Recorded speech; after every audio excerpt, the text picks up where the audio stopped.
Just a heads up, I'm about to ramble on about Five Nights at Freddy's for a bit, and if you've never seen a grandparent go on and on about something that makes sense to only them, it's kind of like that. Also, I am just going to sprinkle jump scares throughout the video. I am not sorry. So, Five Nights at Freddy's, a point-and-click indie horror game released on August 8th, 2014. The main purpose of the game was to... Okay, I'm not trying to be disingenuous or anything, but do I really need to introduce this game? I mean, it's been everywhere for like a decade. I think we all get what the point of this game is. Even if you've never played the games yourselves, you've definitely seen someone else play it, or a meme, something, Markiplier. Okay, so the first night is never usually that bad in any of the games, so I'll play through.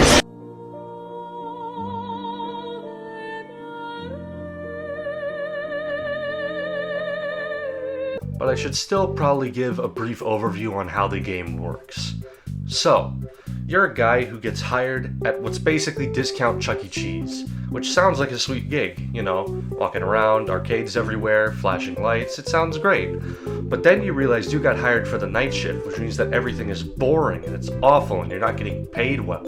But if that wasn't enough of a problem, there's also the fact that the animatronic characters here do get a bit quirky at night. Which in video game terms means they're coming to kill you. So, you have to utilize the tools at your disposal, despite the fact that they run on a AAA Duracell battery that's been used for 5 years, in order to survive your 6-hour shift and come back and do it again for the rest of the week because I guess you don't have anything else better to do. And given that the game is called Five Nights at Freddy's, you of course have to do this 7 times. Because that makes sense. But even more so than all of that, the exact methods on how these animatronics get quirky throughout the game is very, interesting. So, I'd like to elaborate a bit more on how each of these guys work.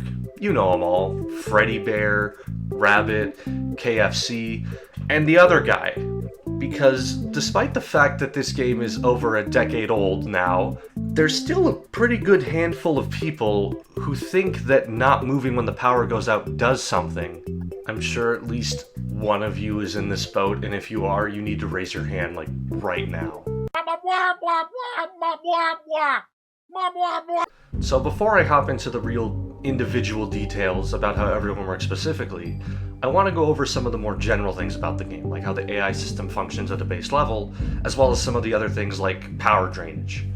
So, starting with the power system, you'll constantly need to be conserving power throughout each night of the game, in order to use the lights, doors, and cameras that help keep you alive. And while there are already a number of things in this game that will keep you from just sitting there and doing nothing, you will still have your power drain naturally to make sure that you can't just sit there and save power like it's a reusable Duracell or something. The amount of power that is naturally drained will always be 1%, but the rate at which it's taken away from you depends on which night of the game you're playing.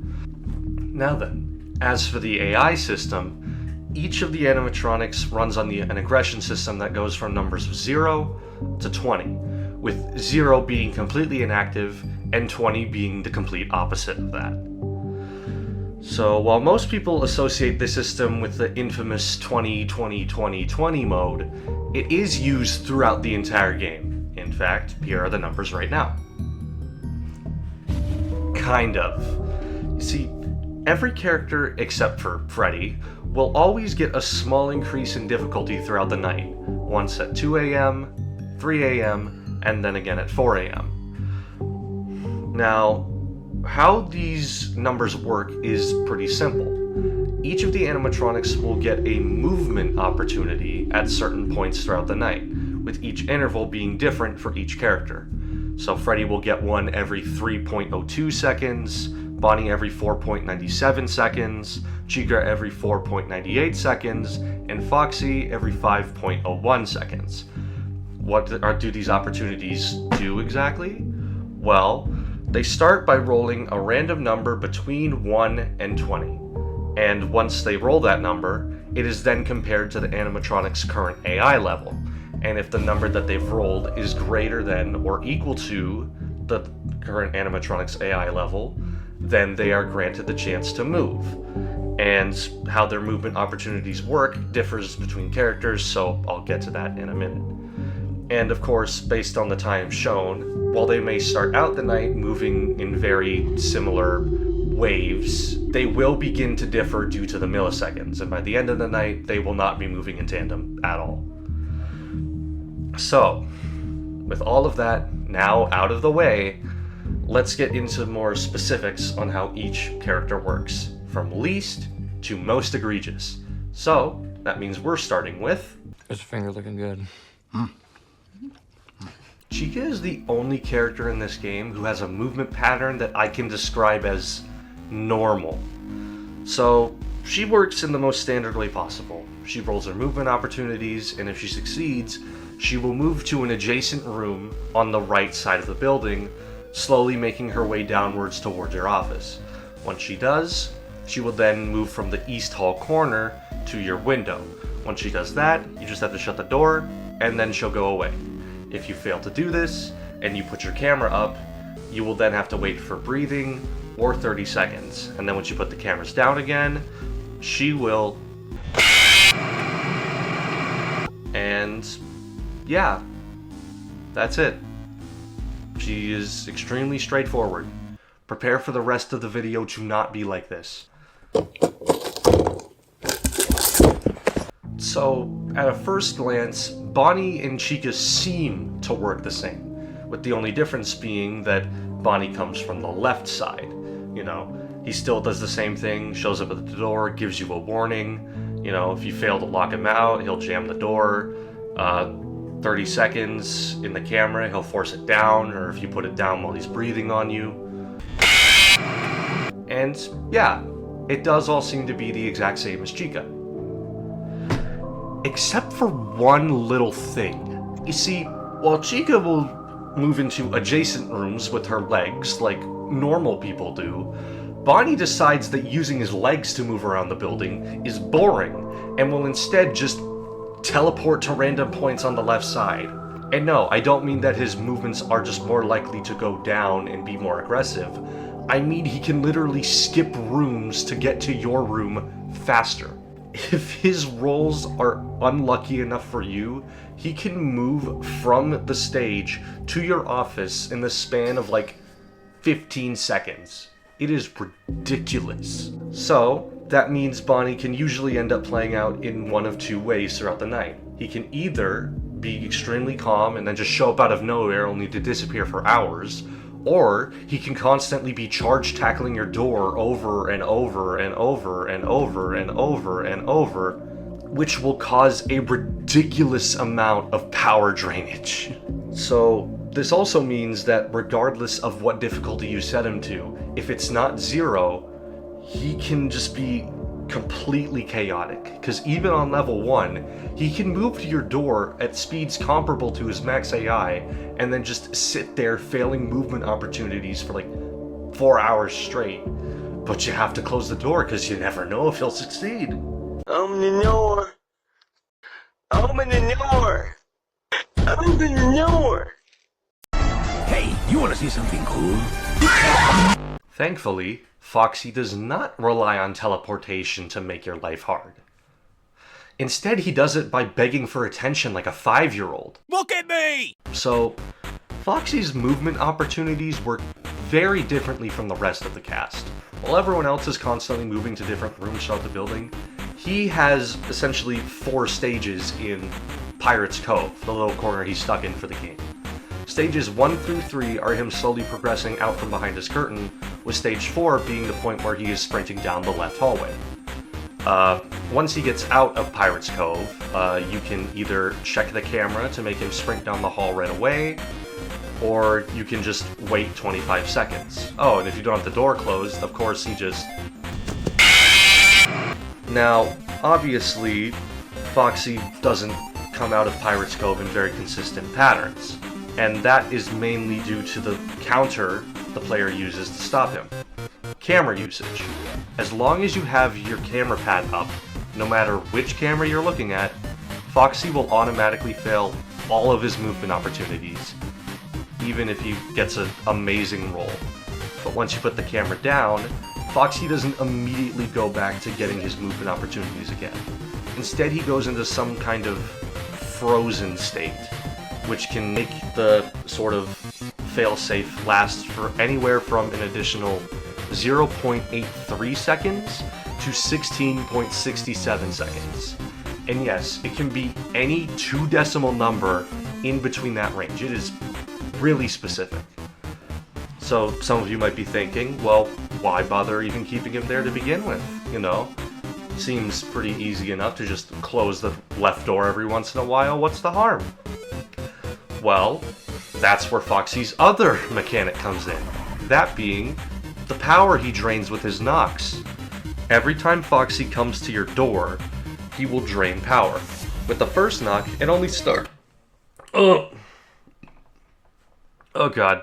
So, with Foxy's first knock, it starts by draining 1% power, which isn't that bad. But every knock after that adds an extra 6% of power drainage. So, the second knock at 7 is still bad, but manageable. But if Foxy gets that third knock of 13% or anything beyond that, it's over. You are not going to make it through the night, unless you're like 5 seconds away from winning. Now, after hearing all of this, some of you may be asking, but Dylan, why is this a problem? I mean, if you just keep checking on Foxy, he's never going to be able to move out of Pirate's Cove anyway. Just occasionally flip down the cameras to check for Bonnie and Chica, and Foxy will never be able to move. What's the problem? It's not like the last character in the game completely ruins this strategy while also requiring an infinite amount of attention at the same time. This is a foreshadowing joke, by the way. So, with Freddy, in a similar manner to Foxy, having the cameras pulled up will cause him to fail his movement opportunities. However, if he does succeed at a movement opportunity, he doesn't move right away. Or at least, that's how he's supposed to work. So once Freddy succeeds at his movement opportunity, he'll begin this sort of movement countdown, which looks kind of like this, with the final number that comes out of this calculation being the number of frames that will pause Freddy until he moves. So, once this countdown runs out, Freddy will move to his next position, which is another thing. Freddy has a set path to go around the couple rooms and then straight down to your office. And once he is down there, he will not leave. He does not move backwards. Once he gets in the little hallway down by your office, he is there for the entire night. Now, since Freddy's style of attacking is very aggressive, that's why he has the movement countdown in order to stall him from getting to your office super quickly. Now, some of you who are a big fan of math and numbers might have seen this calculation I pulled up earlier and realized that once Freddy AI level gets to 10, suddenly the calculation gives 0. And that's where a lot of the main problems lie.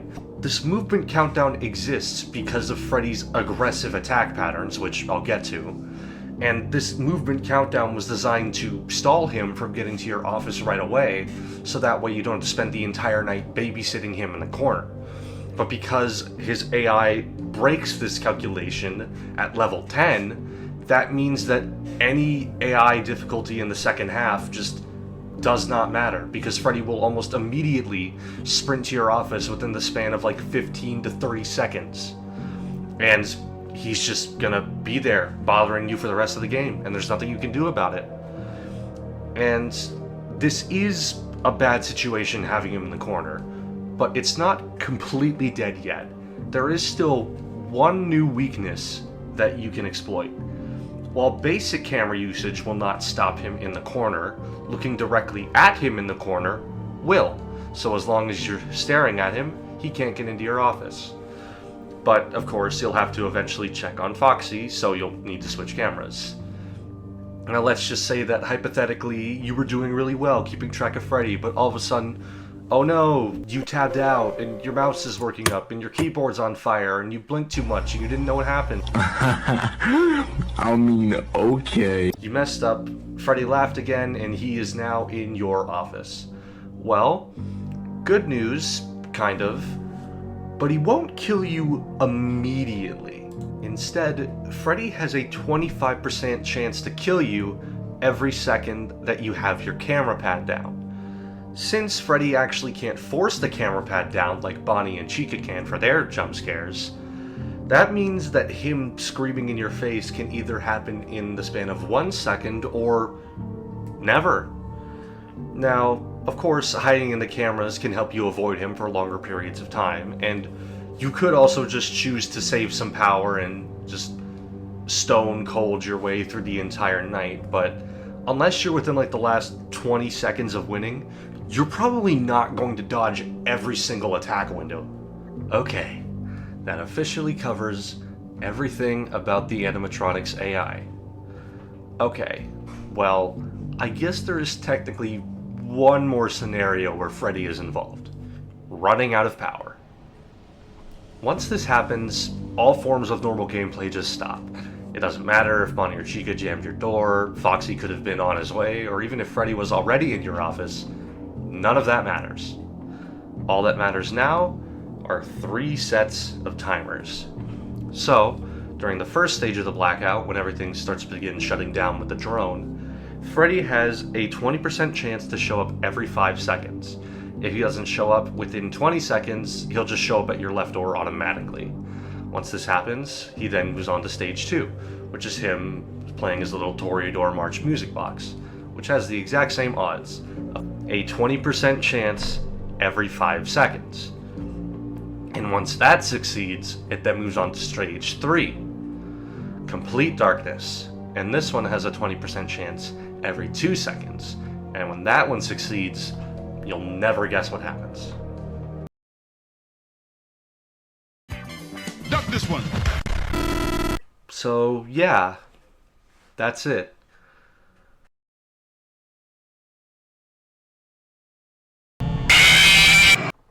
Hi, post-editing Dylan here. I just realized that I forgot to mention that there is a 1 in 100,000 chance for Golden Freddy to appear. Okay, that's it for real. I'm done now. I'm tired. I'm going to bed. Goodbye.